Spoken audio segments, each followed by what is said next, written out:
Bismillahirrahmanirrahim. Hari ini saya akan mempresentasikan sebuah materi kewirausahaan terkait tentang bisnis model. Yang pertama itu adalah definisi bisnis model. Apa itu bisnis model? Kita ketahui bahwa bisnis model adalah suatu hal yang berkaitan atau mendeskripsikan tentang bagaimana sebuah perusahaan atau organisasi itu bisa menciptakan, kemudian menyampaikan dan menangkap nilai atau value dari apa yang mereka jual untuk calon customer mereka itu sendiri. Biasanya bisnis model ini ada yang namanya bisnis model canvas, ada bisnis model innovation. Yang akan saya bahas dan paparkan di sini itu terkait bisnis model canvas.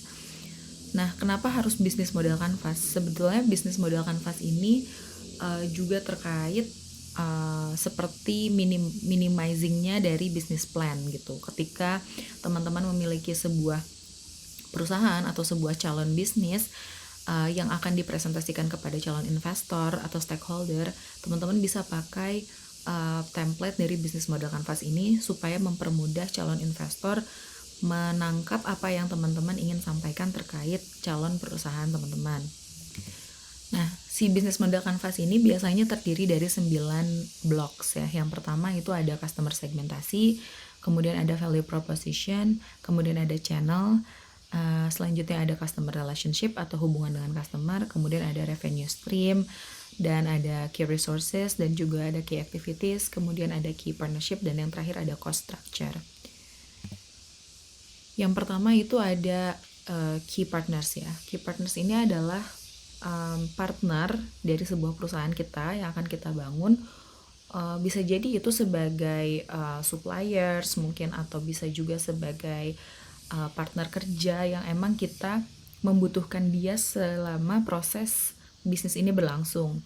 Contoh ya, saya ambil contoh dari industri fashion misalkan. Dari sebuah perusahaan industri fashion, teman-teman memiliki key partnersnya itu adalah mungkin tukang jahit, kemudian ada tukang manik-manik misalkan ya, ada aksesoris, perintilan-perintilan yang akan dikenakan di baju atau pakaian yang teman-teman buat gitu. Kemudian yang kedua ada key activities. Key activities ini adalah kegiatan utama yang teman-teman lakukan di perusahaan tersebut.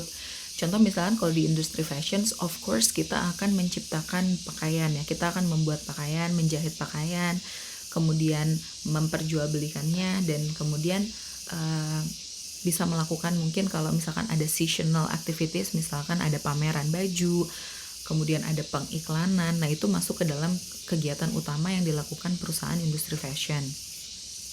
Selanjutnya ada key resources atau sumber daya utama. Sebut dengan sumber daya yang memang selalu diharuskan ada selama proses bisnis berlangsung. Contohnya misalkan kalau teman-teman mau menciptakan baju ya di industri fashion, itu ada yang namanya sumber daya manusia, kemudian ada mesin, kemudian ada juga modal. Kemudian value proposition. Value proposition ini adalah hal utama ya dari BMC. Kenapa? Karena ini mendeskripsikan sebuah nilai yang akan kita jual kepada calon customer.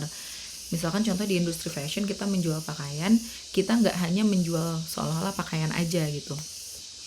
Contohnya yang sekarang lagi blooming up itu ada di industri fashion ini adalah sustainability product atau produk yang sustain gitu, yang kita menciptakan dari bahan-bahan yang memang ramah lingkungan, kemudian juga minim limbah, karena kita ketahui bahwa industri fashion dan industri F&B ya terutama itu adalah industri yang sangat mengeluarkan banyak sekali limbah ya. Jadi makanya diangkatlah sustainability product, tren ini mulai diangkat. Nah, bisa menjadi value proposition dari si industri fashion itu sendiri. Kemudian ada customer relationship. Di sini terbagi menjadi dua ya, karena kita ingin memiliki hubungan yang baik tentunya, makanya kita poinkan customer relationship menjadi hal yang utama di BMC juga. Yang pertama ada long term atau jangka panjang, yang kedua ada short term atau hubungan jangka pendek. Itu bisa dipilih sesuai dengan kegiatan bisnis yang kita jalankan. Kemudian selanjutnya ada customer segmentation atau segmentasi pasar, mengklasifikasikan pasar kita mulai dari range usia, gender, kemudian juga income. Misalkan kita ingin menjual produk kita itu di rata-rata harganya 1 juta sampai 10 juta, tentu kita akan men-shoot pasar yang memiliki income segitu ya. kemudian juga ada letak geografis dan lain sebagainya.